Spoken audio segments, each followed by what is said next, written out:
Hey, Kurt Wardson here. Can do a little whiteboard today. Let me ask you this. How do you lead the leader? How do you influence without authority? How do you persuade without position? How do you sell your boss? How do you do those things? It's like one of the number one trainings right now because organizations are getting flatter. How do you persuade someone to the side to you, above you? Of course, it's easier when you're persuading below when you're the manager, unless they're teenagers, but that's a whole nother video. Welcome to Maximize Your Influence. Just finished a podcast. Go to maximizeyourinfluence.com. Check it out on Spotify, YouTube, iHeartRadio. Hit like, subscribe, tell your family, friends, and enemies about the power of persuasion and influence, because everything you want in life is on the other side of persuasion. You're wondering what's taking so long?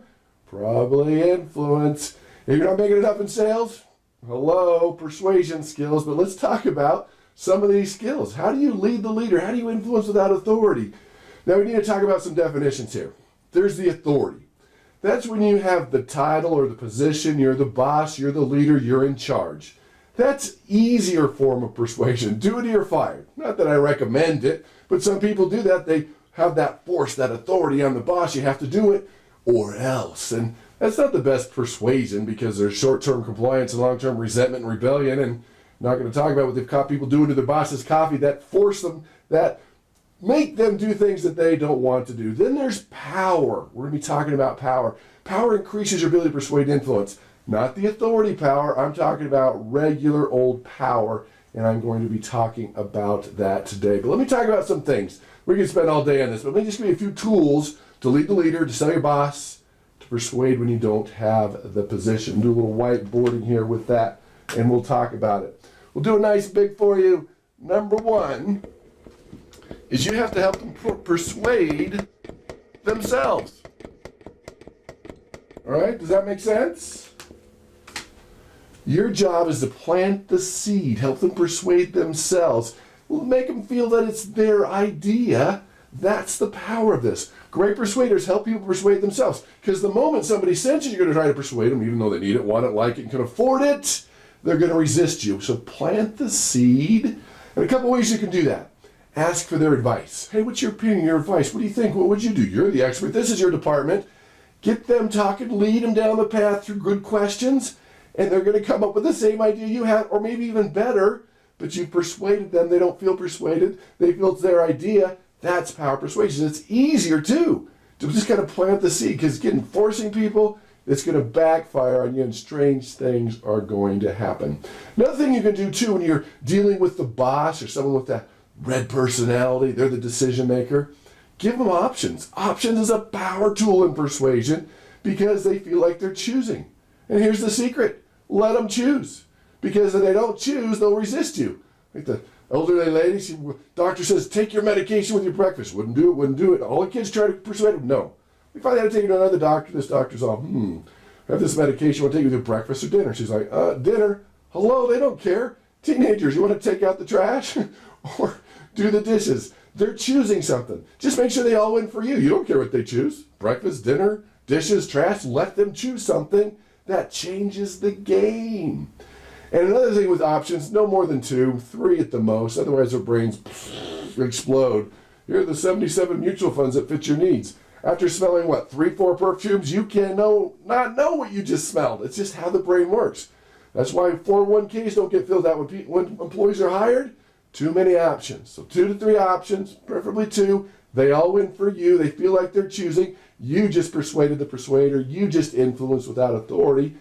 Plant the seed. Help them persuade themselves. And the key is, it doesn't have to be just you. Maybe there's 3 or 4 of the coworkers that kind of plant the seeds, get them going, ask the advice, give them options, steer them in the right direction so you can lead the leader. You can do this. That's how simple it can be. The second one is you have to understand power. Okay? Like, what is that? So power increases your ability to persuade and influence. We know that.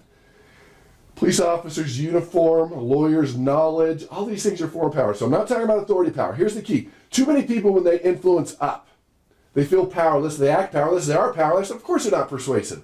Because you're showing this little powerless thing that you have. You can't feel that way. You have power, I guarantee it, but you need to identify it before you go in. Of course you don't have the authority power, you're not the boss, but do you have the relationship power, where they like you, or the people around you like you? Do you have trust power?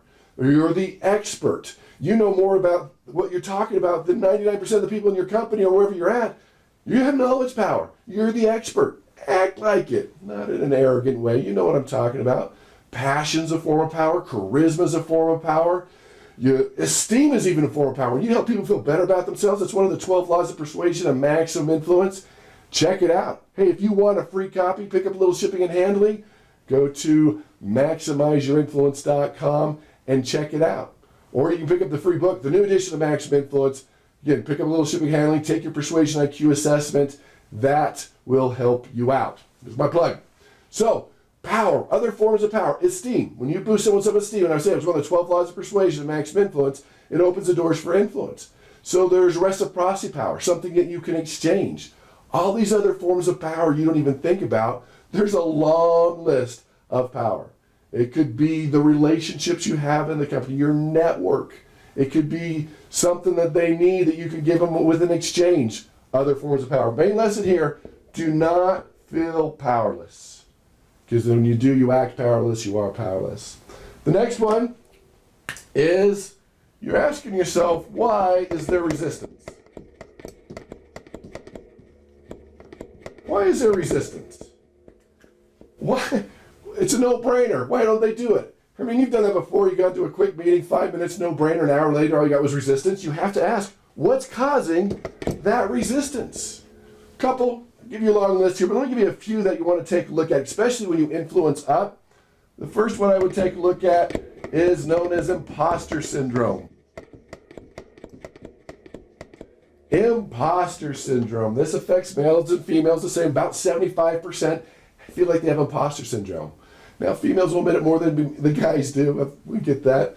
Imposter Syndrome means that when you're the boss, you feel like you've been promoted in air. Someone's smarter than you. Someone has better ideas than you. Someone's after your job. You really don't deserve to be there. How did you get the raise? How did you get promoted? All those things are part of the Imposter Syndrome. This is real. 75%. That means when you're trying to influence up, they resist you. They reject you. They don't want to try anything new. What if they look bad? What if they fail? What if you show them up? What if you take their job? No. You've got to back up here with the Imposter Syndrome alone. Show them you're on the same team. You're there to help them. You're helping them to make them look good. This is a safe decision. Use social validation, where 85% of the people are using this software in our industry. This is the key. This is the number one. Safe. You've got to show them that you're not out there to get them. You're part of their team. You're there to look good. Otherwise, the Imposter Syndrome, they're going to reject everything, say no to everything. It doesn't matter what proof or statistics you provide. That is going to be a challenge. Next one I would take a look at is maybe it's just their personality.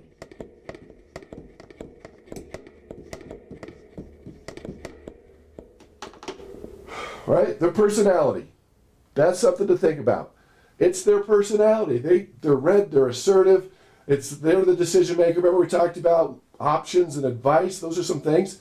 And when you look at the different types of things, persuade themselves or personality, maybe slow it down a little bit. So when you're dealing, again, with persuade themselves and personality, persuading them over 4 meetings is better than 1 big meeting. Getting 4 small yeses is more persuasive than 1 big yes. That's just how it is. That's reality. Maybe you're going too fast, too hard, too much. If you're getting a lot of resistance, what you're asking is too big. You got to break it down to smaller yeses. Now, I know you want to be one and done, but I'm telling you, 4 small meetings, 4 small yeses, 4 small nudges in the right direction is always more persuasive than the 1 big major change, the major yes. Just saying. Here's the study. Psychology students. They came up to us and said, hey, will you do the sensory perception study? Saturday morning, it was really early, big ask, and only 24% said yes. But when they use this technique, known as sequential request or foot in the door, they said, hey, sensory perception study, can you participate? And they're like, yeah. Saturday, available? Yeah. Can you be there in the morning? Yeah. It doubled. It was 56% of the yeses. So when you're dealing with a difficult personality, choices still work, options still work, but slow down the persuasion process. Slowly nudge them in the right direction. Again, also help them persuade themselves. That is a key element. And final one you can take a look at here is there was no, hopefully you know this one, WIIFT. What does that mean? There was nothing in it for them, nothing in it for the team, nothing in it for the tribe or the company. Hopefully you've identified all 3. Why would I do it? Why would I care? There's nothing in it for me. It's all risk. It's all resources.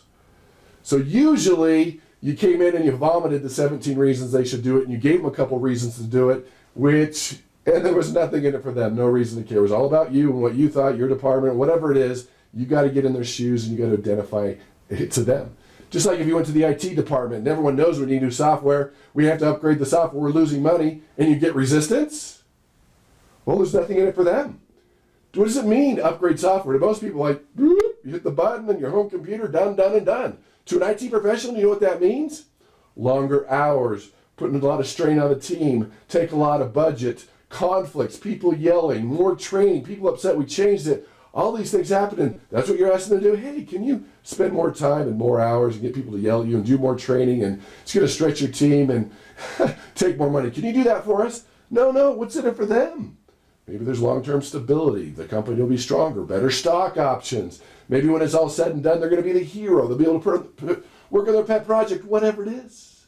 I'm telling you, you can persuade the persuaders, sell your boss, influence without authority. These are just a few of the techniques. Check out more at maximizeyourinfluence.com. And again, take your persuasion IQ assessment, see where you rank, and I'll even give you a little bonus for doing that, for helping with my research.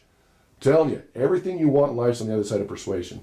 Parent, teacher, leader, manager, salesperson, it doesn't matter. You persuade for a living. You need to master the skills. You need to get more tools. Quit dinking around with the 4 tools you keep using over and over again. Use over 100 tools. Learn from influenceuniversity.com. Make a difference. Learn these skills and go out and persuade with power.